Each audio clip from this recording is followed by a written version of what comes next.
Hi everyone, how are you? I hope you are well. My name is Vivek Mishra and I have brought online English speaking classes for you.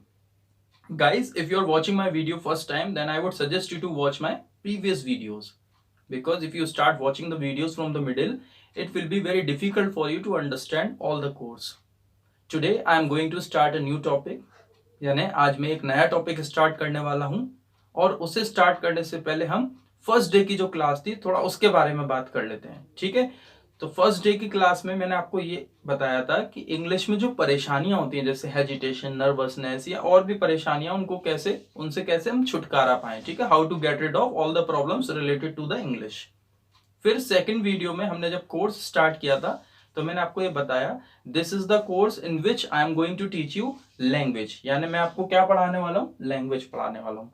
और मैंने ये भी कहा था कि जो course है वो बहुत इजी तरीके से चलेगा, बहुत ही आसान तरीके से चलेगा। इसमें ग्रामर के जो बड़े बड़े वर्ड्स होते हैं जैसे noun, pronoun, adjective, conjunction, interjection, ये सब इनकी बातें ना करके हम बहुत इजी तरीके से सीखने की कोशिश करेंगे और वही प्रोसेस फॉलो हो रहा है जब से। ठीक है, तो आप वीडियो को ध्यान से देखिए और मेरी प्रीवियस वीडियोस को देखते हुए आइए जिससे कि कोड समझने में आपको आसानी हो जाए। ओके, तो देखिए जब लैंग्वेज हमने स्टार्ट करी तो मैंने आपको ये बताया था कि जो ये लैंग्वेज है और ये जो कोर्स है इसको हम दो हिस्सों में डिवाइड कर रहे हैं। First is work and second is no work. ठीक है, तो यहाँ पर ये वर्क लिख देते हैं। ठीक है, language is divided into two parts, work and no work. I mean there are some words, कुछ ऐसे शब्द होते हैं जिनमें काम होता है, and there are some words, कुछ ऐसे शब्द होते हैं जिनमें काम नहीं होता है। ठीक है, जैसे अगर हम बात करें पंखे की, फैन की, तो फैन में कोई काम नहीं है, लेकिन फैन को चलाना, फैन को उतारना, फैन को बंद करना, फैन को बेचना, यानी पंखे को बेचना, पंखे को खरीदना, ये सब काम हो गए, लेकिन पंखा कोई काम नहीं है। Fan is not a work. ठीक है, ऐसी बहुत सारी चीजें हमने एक्सप्लेन कर दी थी। तो आप कोशिश करिए मेरी वीडियोस को शुरू से देखते हैं जिससे कि अभी जो क्लास आ रही है या जो चल रही है उसमें आपको प्रॉब्लम ना हो। ठीक है, तो आज हम बात करने वाले हैं नो वर्क की, क्योंकि अभी तक हम जितने भी टॉपिक्स सीख रहे हैं वो टॉपिक्स किसके ऊपर बेस्ड थे, वर्क, यानी उन शब्दों के ऊपर जिनमें काम होता है। और आज हम वो शब्द सीखेंगे जिनमें कोई काम नहीं होता है। ठीक है, उसका कॉन्सेप्ट क्लियर कर लेंगे। तो यहां से अगर आपको ये चीज क्लियर होती है तो होने क्या वाला है, देखिए जो कोई चीज है जिसे हमने दो हिस्सों में बांट दिया है। ठीक है, तो पहले हमने ये वाला हिस्सा इसका यानी ये पार्ट हमने थोड़ा बहुत सीख लिया। अब हम इस पार्ट को सीखने जा रहे हैं, फिर आगे जाके इन दोनों को मिला देंगे, फिर बड़े बड़े सेंटेंसेस आपके सामने आने लग जाएंगे। तो ये कोर्स इसी तरीके से पूरा होगा। और सबसे इंपॉर्टेंट चीज ये है कि कॉन्सेप्ट सीखने से ज्यादा, क्योंकि कॉन्सेप्ट तो आप स्कूल में बुक्स के थ्रू या किसी और वीडियो को देख के भी आप समझ जाते होंगे कि ये सब क्या है ग्रामर में, बट उससे भी ज्यादा इंपॉर्टेंट है जो मैं आपको करने के लिए देता हूं। जैसे प्रीवियस वीडियोस में मैंने आपको डेली रूटीन बोलने को दिया है, इंट्रोडक्शन, शॉर्ट इंट्रोडक्शन बोलने को दिया है, और थर्ड पर्सन का रूटीन था, पास्ट रूटीन, फ्यूचर रूटीन, ऐसी बहुत सारी चीजें मैं देता आ रहा हूं और आगे भी ये थोड़ा सा इसका लेवल बढ़ा के देना स्टार्ट कर दूंगा। तो इससे क्या होगा, आपको कॉन्सेप्ट्स आपके दिमाग में हैं, वर्ड्स आपके पास पहुंच रहे हैं और कुछ हैं आपके पास में, अब उन्हें यूज कहां करें, तो यूज करने के लिए हमारे पास कोई ना कोई ऐसा मुद्दा होना चाहिए, कोई ना कोई ऐसा मैटर होना चाहिए जिसपे हम उन सबको लगा सकें। Are you getting what I am saying? जैसे आप बाजार से कोई ड्रेस खरीद के लाते हैं, अब ड्रेस को आप बिना बात तो नहीं पहनेंगे, उसके लिए क्या होना चाहिए, कोई ना कोई इवेंट होना चाहिए, पार्टी होनी चाहिए, कोई फंक्शन होना चाहिए, जब भी तो आप पहनेंगे। अगर आप फालतू पहन के घूमेंगे तो अच्छा नहीं लगेगा। तो सिमिलरली हमारे कोर्स में भी यही है, जब मैं आपको कोई कॉन्सेप्ट सिखाता हूं तो उसके बाद कुछ ना कुछ ऐसा दे देता हूं, कुछ वीडियोस में नहीं मिल पाता है और बाकी ज्यादातर वीडियोस में मैं आपको देने की कोशिश ही करता हूं कि आपको कोई ऐसा एक टॉपिक दे दूं जिसके ऊपर आप कुछ ना कुछ बोलने की कोशिश करें। और जिस वीडियो में अगर मैं आपको नहीं दे पा रहा हूं, ध्यान से सुनिएगा, जिस वीडियो में अगर मैं आपको ऐसा होमवर्क नहीं दे पा रहा हूं तो उसके लिए मैं एक होमवर्क जो पहले डिस्कस कर चुका हूं, जो पहले बता चुका हूं और आगे भी बताता रहूंगा और अभी भी बोल रहा हूं कि कोई भी आपके आसपास कोई भी ऐसी चीज है, कुछ भी छोटी से छोटी, चाहे वो बटन है एक छोटा सा, या आपकी छोटी उंगली है, या आप खुद है पूरे, या आपके आसपास रखी हुई चीजें हैं, उनके ऊपर एक दो सेंटेंस या 5 सेंटेंस, 10 सेंटेंस, जितने सेंटेंस आप बोल सकते हैं उतना बोलने की कोशिश करिए।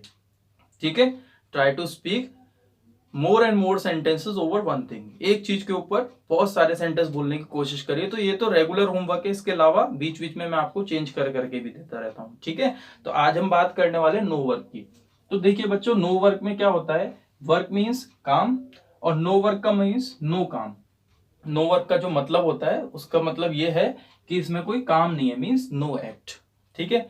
दूसरी बात, ऐसे शब्द जिनमें कोई काम नहीं है उनमें कोई चेंज भी नहीं होगा, जब काम नहीं है तो उनमें कोई चेंज भी नहीं होगा। जैसे अगर हम बात करें स्टूल की, ठीक है, या चेयर की, तो ये ऐसे वर्ड हैं, ऐसी चीजें हैं जिनमें कोई काम नहीं है। तो इनको आप फ्यूचर में बोलो, प्रेजेंट में, पास्ट में, कहीं पर भी इनमें चेंज नहीं होने वाला। अगर इसी जगह होता सिट, सिट माने बैठना होता है, तो इसमें चेंज हो जाता। जैसे सिट में आईएनजी लग जाता, सिटिंग हो जाता।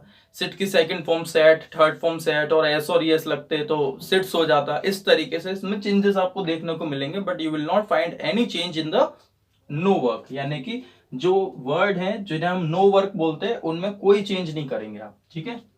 तो इसकी डेफिनेशन ये है, a word which has no work is called no work. यानी वो शब्द जिसमें कोई काम नहीं है उसी को हम नो वर्क बोलते हैं यहाँ पर, ठीक है। वर्क और नो वर्क, इस तरीके से हम कोर्स को लेके चल रहे हैं। आप स्टार्टिंग से देखेंगे और अच्छे से समझ में आ जाएगा। तो no work means no act, यानी इसमें कोई काम नहीं है और ना कोई बदलाव होगा, ना कोई चेंज होगा, ठीक है। अब देखिए आगे बढ़ते हैं थोड़ा सा। इसको हमने 4 कैटेगरीज में बांट दिया है, name, occupation, condition and quality, ठीक है। यानी जो भी ऐसे शब्द जिनमें आपको काम नहीं मिलता है वो इन चारों में से ही कोई होने वाले हैं। दुनिया में किसी का भी नाम, किसी व्यक्ति के ऑक्यूपेशन, क्योंकि व्यक्तियों की ऑक्यूपेशन होती है, ठीक है ना, और कंडीशन, किसी चीज की, किसी इंसान की कंडीशन, ठीक है, स्थिति, और क्वालिटी यानी गुण। अब गुण भी 2 प्रकार के होते हैं, वाइस एंड वर्च्यू। वर्च्यू होता है पॉजिटिव और वाइस होता है नेगेटिव, ठीक है। तो इन चारों में कुछ मिलने वाला है आपको, मतलब जितने भी वर्ड्स आप देखेंगे, ऐसे वर्ड जिनमें कोई काम नहीं दिखता वो इन चारों में से ही होंगे। यहां तक बात क्लियर हो गई। अब इनको पूछने के लिए, मतलब या पूछने के लिए, बताने के लिए आपको जो सेंटेंसेस यूज करने हैं उन सेंटेंसेस में आपको कौन दिखेंगे, is, am, are, is, are, am, ठीक है। इन इज, आर, एम को हम स्टार्टिंग में सीख चुके हैं। जो स्टार्टिंग की 5 डेज की क्लासेस चली थी उसमें हमने इज, एम, आर और हैजर सीखे थे। तो वो जो इज, एम, आर है वो टाइम वर्ड है, उसको मैंने वहीं डिफाइन कर दिया था, दीज आर टाइम वर्ड्स। अब टाइम वर्ड्स क्या होते हैं, वो शब्द जो हमें टाइम बताते हैं, सिचुएशन बताते हैं, ठीक है। उनके साथ में क्या हो रहा था, वर्क में आईएनजी लग रहा था, यानी जो वर्क है, अभी हम वर्क नो वर्क सीख रहे हैं ना, तो वर्क यानी ऐसा शब्द जिसमें काम होता है उसमें आईएनजी लगा दे रहे थे, और उसका सेंस ये निकल के आ रहा था, वर्क इज कंटिन्यू। अब जो आपके सामने इज, एम, आर दिख रहे हैं, जो दिखाई दे रहे हैं, ये टाइम वर्ड नहीं है, ये उनसे अलग है। ये कैसे अलग है, क्योंकि वो शब्द ऐसे हैं जो हमें ये बताते हैं वर्क इज कंटिन्यू, और ये शब्द हमें ये बताएंगे कि यहां पर हम बात कर रहे हैं नो वर्क की, ठीक है। या तो किसी का नाम बता रहे हैं, या फिर ऑक्यूपेशन, या कंडीशन, या क्वालिटी, ये बताएंगे हमें। और ये जो इज, एम, आर, ये किसका रूप होते हैं, these are the form of be. यानी जो ये शब्द दिख रहे हैं आपको, इज, आर, एम, ये बी की ही फॉर्म होते हैं। अब बी क्या होता है ये आगे सीखेंगे, और बी जब आपको समझ में आ गया तो समझ लीजिए इंग्लिश में बहुत कुछ क्लियर हो गया आपको। धीरे धीरे सीखेंगे, अभी हम बी की एक तरीके से इनिशियल स्टेज पे हैं, ठीक है। तो बी की प्रेजेंट फॉर्म क्या हो गई, इज, आर, एम। यहां तक बात क्लियर है। अब इनके साथ में हमें कैसे सेंटेंसेस लगाने, जैसे आपने किसी व्यक्ति से पूछा, आर यू विकास, क्या पूछा आपने, आर यू विकास, मतलब कंफर्म किया, क्या तुम विकास हो, तो आंसर क्या होगा, आई एम विकास, और मना करेंगे तो आई एम नॉट विकास, ठीक है। ऐसे आपने उससे पूछा, क्या तुम श्रीदेवी हो, आर यू श्रीदेवी, तो आंसर क्या हो जाएगा, आई एम नॉट श्रीदेवी, ठीक है। फिर आपने पूछा, क्या वो लड़की सोनिया है, इज शी सोनिया, तो मना करेंगे तो क्या होगा, शी इज नॉट सोनिया।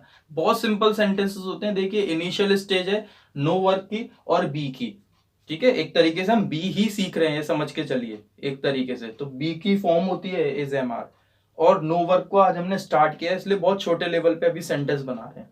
धीरे धीरे करके या आगे जाके बड़े हो जाएंगे सेंटेंसेस, और आपको मजा आएगा आगे कोर्स करने में, ओके। तो यहाँ पर ध्यान से देखते रहिए, बस अब आपको क्या करना है, इन चारों वर्ड्स को लगाते जाना है। अब कुछ वीडियोस में आपकी ऐसी जरूर बनाऊंगा जिसमें वर्ड्स ही वर्ड्स हुआ करेंगे ना, वोकैब्स हुआ करेंगे। कुछ वीडियोस ऐसी होंगी जिसमें ईडियम्स ही ईडियम्स हुआ करेंगे, वो बीच बीच में आगे जाके बनाने लग जाऊंगा। अभी कोर्स को थोड़ा सा हम बेसिक कवर कर ले, कुछ बेसिक चीजें उनको सीख ले, क्योंकि हमारे पास सेंटेंस है तो हम उसमें वोकैब लगा के बोल सकते हैं। जब सेंटेंस ही नहीं होंगे तो वोकैब का क्या करेंगे, इसलिए वोकैब्स भी धीरे धीरे आपको मैं कुछ बीच बीच में कुछ ऐसी वीडियोस डाल दिया करूंगा जो जनरल वोकैब्स होती है ना वो आपको मिलती है। क्लियर?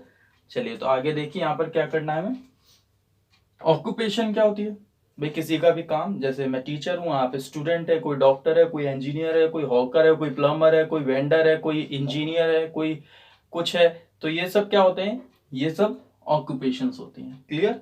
ऐसे ही कंडीशन, कंडीशन क्या होती है, किसी भी चीज की स्थिति, जैसे मैं खुश हूं, मैं दुखी हूं, मैं चिंतित हूं, आप खुश हो, वो घबराया हुआ है, वो नर्वस है।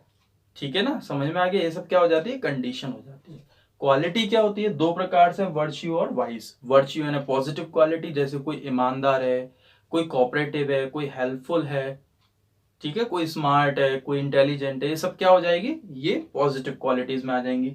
और कोई करप्ट है, कोई झूठा है, कोई बदमाश है, तो ये सब किस में आ जाती है, ये सब नेगेटिव क्वालिटीज में आ जाती हैं। तो बस यहाँ पर हमें कंफर्मेशन करनी है किसी भी व्यक्ति से, किसी उसकी क्वालिटी या उसके नाम या कंडीशन या ऑक्यूपेशन के बारे में, तो आर यू, इज ही, इन तरीके से आप क्वेश्चन करके क्वेश्चन आंसर्स आप इजीली कर सकते हैं। ठीक है, समझ में आ गया?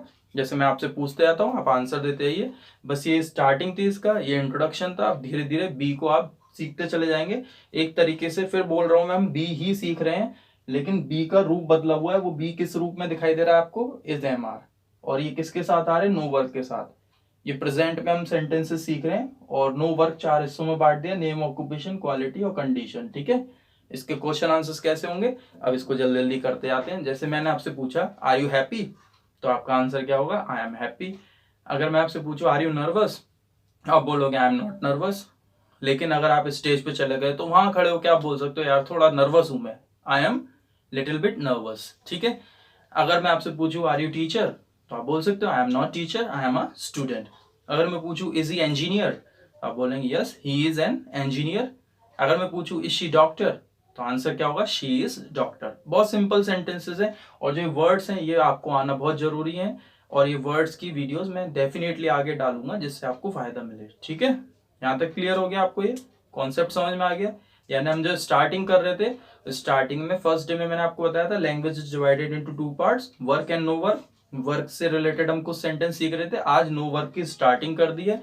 नो वर्क यानी नो एक्टिविटी, मतलब इसमें कोई काम नहीं है ना, ऐसे शब्दों में कोई चेंज होना है। इनको 4 कैटेगरी में बांट दिया, नेम, ऑक्यूपेशन, कंडीशन, क्वालिटी। इनको बोलने के लिए जो सेंटेंस चाहिए उसमें हम इज एम आर का यूज करेंगे। ये जो इज एम आर है बी की फॉर्म होती है। ठीक है, और ये सब हम प्रेजेंट का सीख रहे हैं। यहाँ तक क्लियर हो गई बात? चलिए अब हम नेक्स्ट वीडियो में मिलते हैं। नेक्स्ट वीडियो में मैं आपको कुछ आगे की चीजें बताता चलूंगा, और ये धीरे धीरे धीरे धीरे कोर्स एडवांस लेवल पे पहुंच जाएगा।